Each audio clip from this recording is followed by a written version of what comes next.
NEET UG counselling 2021 all India की जो counselling होगी उसके स्टार्ट होने के ठीक पहले जो ऑल इंडिया काउंसलिंग का ब्रोशर है यानी जो इन्फॉर्मेशन बुकलेट है एमसीसी की ओर से उसको जारी किया गया है।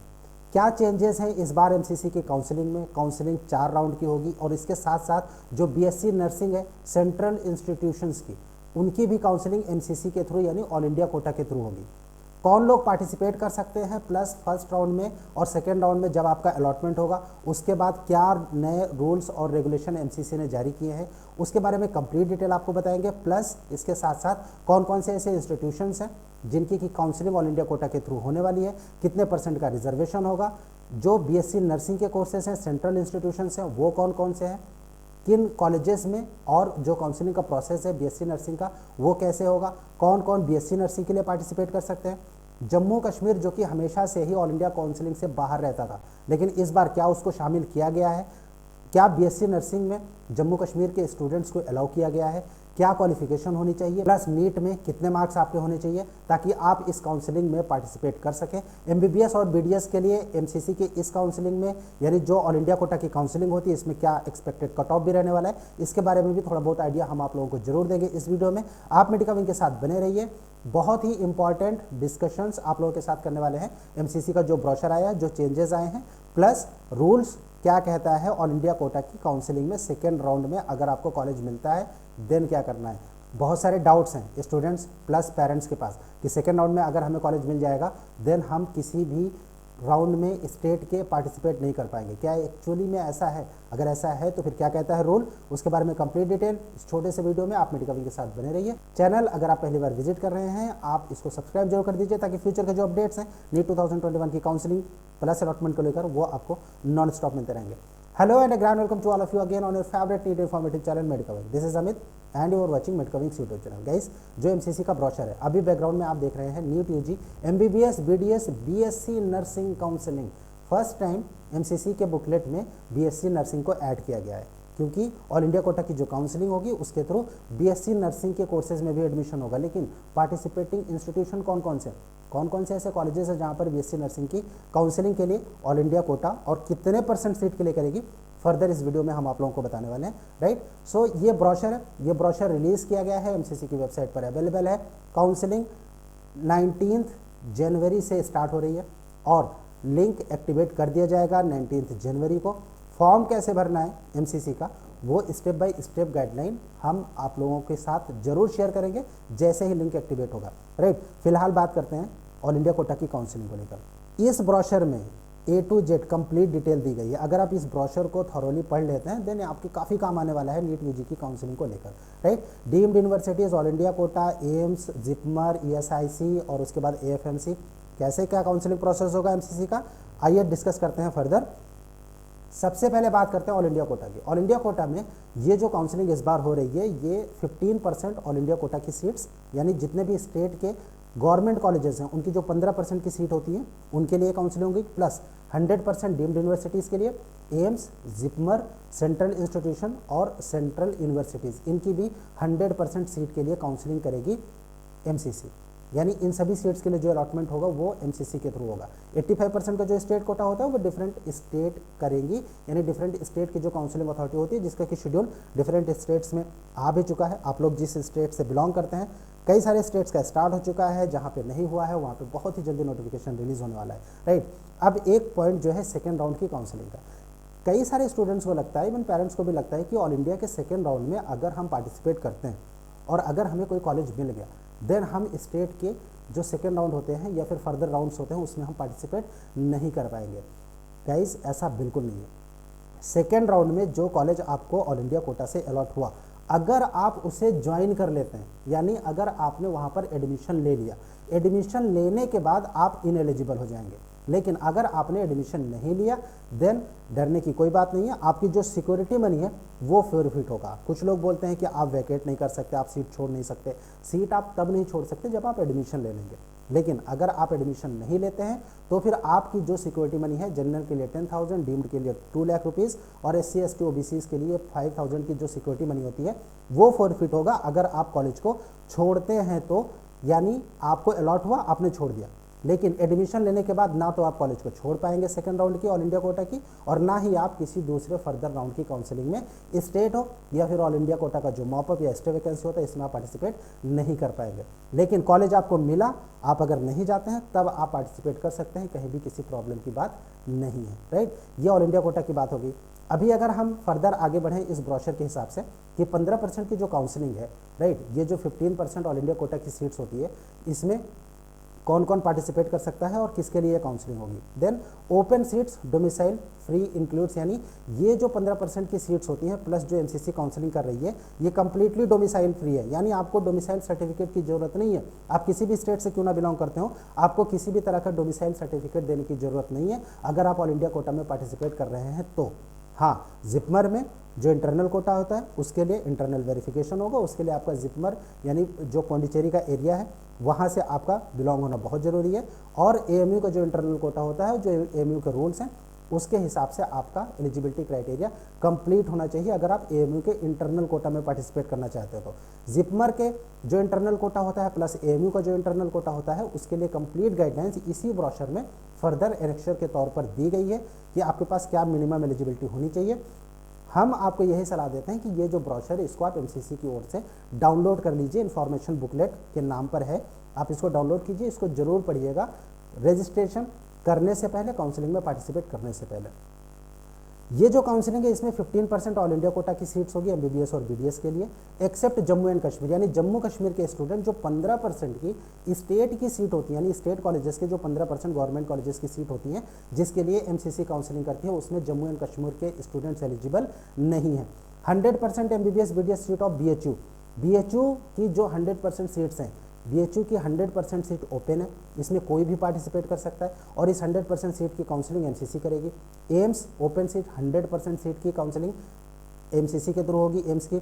जिपमर ओपन पौंडीचेरी और कराईकल, यानी पौंडीचेरी और कराईकल के जो कैंपस है उसके जिपमर ओपन की जितनी सीट्स है उसके लिए, एएमयू ओपन की 100 एएमयू की सीट्स के लिए एमसीसी करेगी। 15% all India Kota seats of DU की, आईपी यूनिवर्सिटी की, वीएमएमसी, एवीवी, आईएमएस, ईएसआईसी और डेंटल, राइट, यानी डीयू के जो कॉलेजेस हैं, आईपी यूनिवर्सिटी के जो कॉलेज हैं उनकी जो 15% सीट की काउंसलिंग होगी वो आएगा इस 15% काउंसलिंग में, राइट। और Jamia open seat, faculty of dentistry, Jamia Millia Islamia के जो स्टूडेंट्स हैं जहाँ पर रिजर्वेशन होता है, जामिया मिलिया का रिजर्वेशन का जो क्राइटेरिया है वो बिल्कुल डिफरेंट है, राइट। जो डेंटल कॉलेज है जामिया मिलिया ओपन की, उसकी सीट्स भी इसी 15% के अंदर होगी। और जो ईएसआईसी की सीट है यानी इंश्योर्ड पर्सन का जो कोटा होता है उसके भी 15% सीट की काउंसलिंग एमसीसी के थ्रू होगी। रिजर्वेशन पॉलिसी की बात करें, न्यू रिजर्वेशन पॉलिसी लागू हुई है और उसके हिसाब से जो ऑल इंडिया कोटा की सीट्स हैं उसमें 15% एससी का रिजर्वेशन होगा, 7.5% एसटी का, ओबीसी का 27% का, और ये 15% जो स्टेट की सीट होती है एआईक्यू की उसमें भी लागू होगा। ईडब्ल्यूएस का 10% का रिजर्वेशन लागू होगा। पीडब्ल्यूडी यानी पर्सन विद डिसेबिलिटी का 5% का जो हॉरिजॉन्टल रिजर्वेशन होता है वो लागू होगा इस काउंसलिंग में, ओके। अभी अगर हम बात करें कि जो deemed university guys private universities होती हैं, राइट, और यहाँ पर फीस नो डाउट ज़्यादा होती है, इसकी 100% सीट के लिए काउंसलिंग एमसीसी के थ्रू होगा और कोई दूसरा तरीका नहीं है। यहाँ पर एनआरआई के लिए 15% सीट का रिजर्वेशन है, राइट। ओसीआई पीआईओ कैंडिडेट और फॉरेन नेशनल कैंडिडेट जो हैं वो कंसीडर किए जाएंगे एनआरआई के तौर पे, लेकिन ये जो OCI overseas citizens of India के कैंडिडेट्स हैं, person with Indian origins, right, ये कैंडिडेट 2021 की काउंसलिंग में, यानी ये जो काउंसलिंग हो रही है ये इंडियन कैंडिडेट के तौर पे ट्रीट किए जाएंगे, यानी इंडियन कैंडिडेट के तौर पे जैसे काउंसलिंग में पार्टिसिपेट कर सकते हैं डीम्ड के लिए तो उसी हिसाब से इनको वेटेज मिलेगा, लेकिन ये सिर्फ और सिर्फ इसी काउंसलिंग सेशन के लिए होगा, 2020 के लिए नहीं है, कोर्ट के ऑर्डर के हिसाब से, जो कि बहुत ही जल्दी अभी रिसेंटली आया है पीआईओ कैंडिडेट्स को लेके, राइट। एनआरआई को एज एन इंडियन ट्रीट नहीं किया जाएगा, इस बात का ध्यान रखिए। एनआरआई का जो उनकी कैटेगरी होती है उसके हिसाब से जो रिजर्वेशन होगा उसी के हिसाब से ही काउंसलिंग होगी, इसके अलावा उनको जनरल कैंडिडेट के तौर पर ट्रीट नहीं किया जाएगा, ओसीआई को ट्रीट किया जाएगा, करेक्ट। अभी अगर हम जैन माइनॉरिटी या फिर मुस्लिम माइनॉरिटी की बात करें तो माइनॉरिटी के जो कॉलेजेस हैं, जैन माइनॉरिटी के जो कॉलेजेस हैं वो भी सिर्फ डीम्ड में, वहाँ पर उनको रिजर्वेशन मिलेगा, उनका अलग से कोटा होता है। एम्स में कोई भी चेंजेस नहीं हुआ है, जैसे पिछली बार काउंसलिंग हुई थी 2020 में बिल्कुल सेम होगी। 4 राउंड की काउंसलिंग होगी इस बार, और फर्स्ट सेकेंड उसके बाद मॉपअप और स्टे वैकेंसी। लेकिन सबसे इंपॉर्टेंट बात यह है कि जो स्टे वैकेंसी होगी वो इस बार भी ऑनलाइन होगी, पहले ऑफलाइन होता था। रिजर्वेशन पॉलिसी एज अर्लियर 2020 के हिसाब से होगा। इंश्योर्ड पर्सन कोटा जो होता है 15% की सीट वो ऑल इंडिया कोटा की होगी, प्लस बाकी की जो सीट्स हैं उसमें जो रिजर्वेशन होगा ESIC का सेम सेंट्रल का जो रिजर्वेशन पॉलिसी है बिल्कुल सेम उसी तरह से होगा। काउंसलिंग MCC के थ्रू होगी, फॉर्म आपको MCC का भरना पड़ेगा। सेंट्रल यूनिवर्सिटीज़ और इंस्टीट्यूट, देखिए सेंट्रल यूनिवर्सिटीज़ और इंस्टीट्यूट्स में कौन कौन आता है, Delhi university, LHMMC, Lady Hardinge Medical College, UCMS, MAMC, उसके बाद मौलाना आज़ाद का जो इंस्टीट्यूट ऑफ डेंटल साइंस है, डेंटल का कॉलेज है, फैकल्टी ऑफ डेंटिस्ट्री, उसके बाद VMMC, Safdarjung hospital, AVIMS, RML और ESIC डेंटल, इन सब की 15% प्लस 85% की जो काउंसलिंग है वो MCC के थ्रू होगी। BSA NDMC जो कि IP के कॉलेज हैं उनकी 85% की सीट की काउंसलिंग IP यूनिवर्सिटी के थ्रू होगी, जिसका कि फॉर्म ऑलरेडी रिलीज़ किया जा चुका है। आप में से जो स्टूडेंट दिल्ली से बिलोंग करते हैं उनमें से कई सारे स्टूडेंट्स ने, इवन सब ने ही ये फॉर्म भर दिया होगा। ओके, सो 15% प्लस 85% यानी 100% सीट की काउंसलिंग दिल्ली यूनिवर्सिटी की, और प्लस सेंट्रल इंस्टीट्यूशंस जो हैं उनकी जो काउंसलिंग है दिल्ली के स्टूडेंट्स के लिए वो MCC के थ्रू ही होगी। रजिस्ट्रेशन आपको MCC पे ही करना है, राइट। 85% का जो कोटा होगा उसके लिए एक ऑप्शन होता है, कौन सा ऑप्शन है, AFMC में कैसे आपको करना है, उसके लिए कंप्लीट स्टेप बाय स्टेप जो गाइडलाइन है MCC की फॉर्म कैसे भरना है वो नेक्स्ट के वीडियोस में हम लोग रिलीज़ करेंगे जैसे ही लिंक एक्टिवेट होगा रजिस्ट्रेशन का।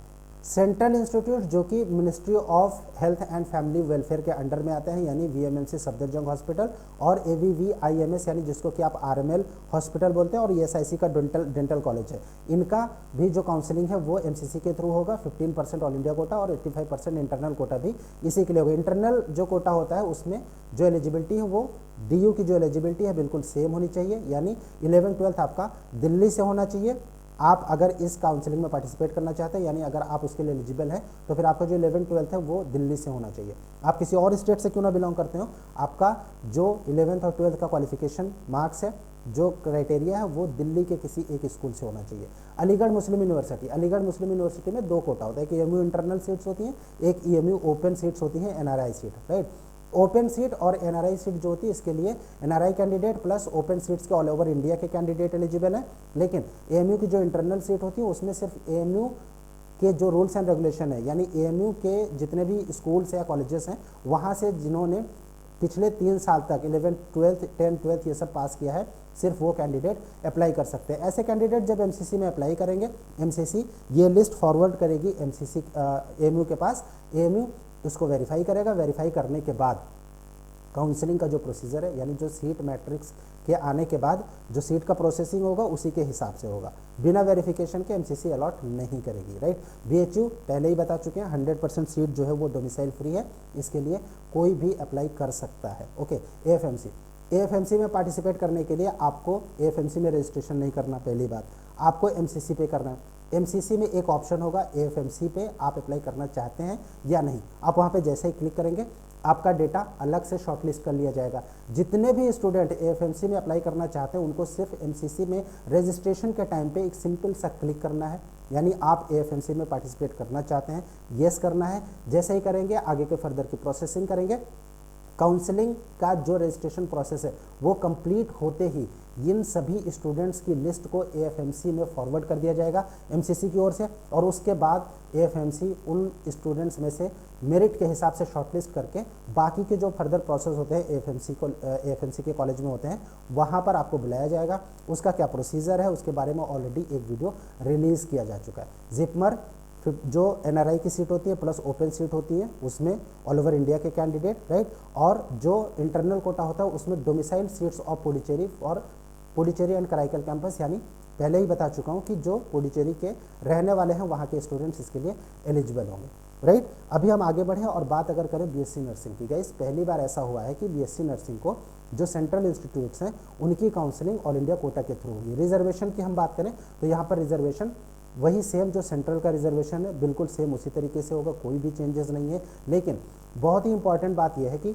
जो नीट क्वालिफाइड हैं और इसके अलावा जिनका नीट के हिसाब से जो परसेंटाइल है वो है, और ऐसे कैंडिडेट जो union territory Jammu and Kashmir से बिलोंग करते हैं वो भी इस ऑल इंडिया कोटा में BSc नर्सिंग के लिए अप्लाई कर सकते हैं, right. Including candidates from union territory of Jammu and Kashmir will be eligible, यानी MBBS और BDS के ऑल इंडिया 15% के लिए जम्मू कश्मीर के स्टूडेंट एलिजिबल नहीं है, लेकिन BSc नर्सिंग के लिए एलिजिबल हैं। जो मिनिमम क्वालिफाइंग क्राइटेरिया है वो एज इट इज़ है जैसे कि बाकी के कोर्सेज़ के लिए, यानी 58% जनरल के लिए और 48% जो कि बाकी कैटेगरीज़ के लिए होता है। नीट के रिजल्ट कार्ड में आपको क्वालिफाइंग क्राइटेरिया नीचे लिखा हुआ है, राइट, आप वहाँ से देख सकते हैं। अगर आपके मार्क्स उससे ऊपर हैं तो आप अप्लाई कर सकते हैं। कट ऑफ की बात करें, देखिए थोड़ा सा डाउन रहने की उम्मीद MBBS में है, लेकिन BSc की फर्स्ट टाइम काउंसलिंग हो रही है तो MBBS से नीचे रहेगा, लेकिन बहुत नीचे नहीं आने वाला है। अगर हम सोचें कि मेरे 250 नंबर है और BSc नर्सिंग के सेंट्रल इंस्टीट्यूशन में हमारा एडमिशन हो जाएगा, then guys this is not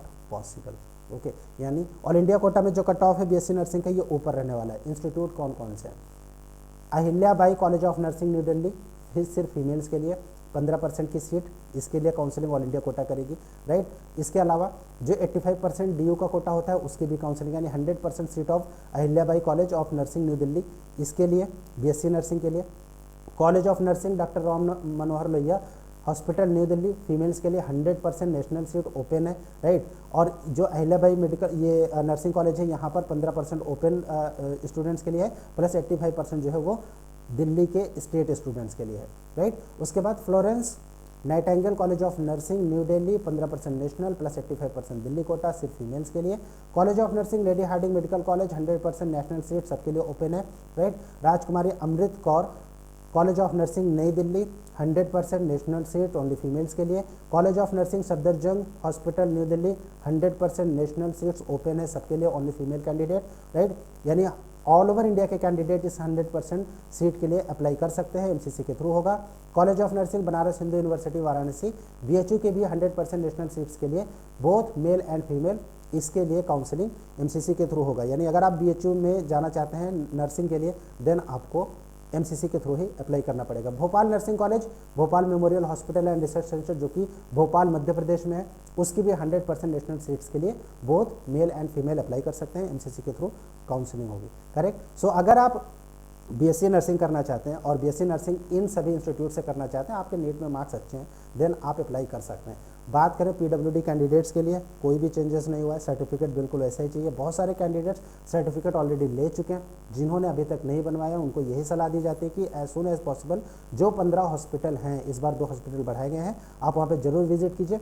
visit करके आप अपना जो मेडिकल का सर्टिफिकेट है PWD का उसको जरूर वहाँ से ले लीजिए। फॉर्मेट दिए गए हैं बैकवर्ड क्लासेस प्लस CWS के परफॉर्मर का, सर्टिफिकेट आपके पास ऑलरेडी होगा ही, आप लोगों ने बनवा लिया है, राइट। सो इसमें घबराने की जरूरत नहीं है, जो सर्टिफिकेट आपके पास है सेंट्रल का सर्टिफिकेट है, काम करेगा। इसके अलावा यहाँ पर कुछ गाइडलाइन दी गई हैं कि जो AMU और जिपमर में अगर आप या फिर जो जामिया है उस पर अगर आप अप्लाई करना चाहते हो तो वहाँ पे रूल्स एंड रेगुलेशन क्या होने चाहिए, इस ब्रोशर को आप डाउनलोड जरूर कर लीजिए। सिंपल सा एक एलिजिबिलिटी क्राइटेरिया का है पुडुचेरी का, जो हमने आप लोगों से डिस्कस किया, आप लोगों को समझ में आ गया होगा उम्मीद है, राइट। अभी कट ऑफ की अगर हम बात करें MBBS में गैस डाउन होगा, ठीक है, बहुत ज़्यादा घबराने की जरूरत नहीं है। 600 से 605 ऑल इंडिया कोटा आ सकता है, राइट, जो हम लोगों की एनालिसिस कहती है। बाकी सब कुछ डिपेंड करेगा काउंसलिंग के उस पर, राइट, काउंसलिंग का जो प्रोसेस होता है उसके ऊपर। लेकिन हाँ, कट ऑफ नो डाउट 2020 से नीचे आने ही वाला है। जो हायर कट ऑफ जाएगा वो जाएगा जो टॉप के इंस्टीट्यूशन है उसमें, राइट। लेकिन जो जहाँ पर कि सिलेक्शन होता है, यानी 600 जो कि 11 था, 612 था, ये नीचे होगा और 605 तक भी आ सकता है। 600 to 605 ये एक्सपेक्टेड है जनरल कैटेगरी के लिए।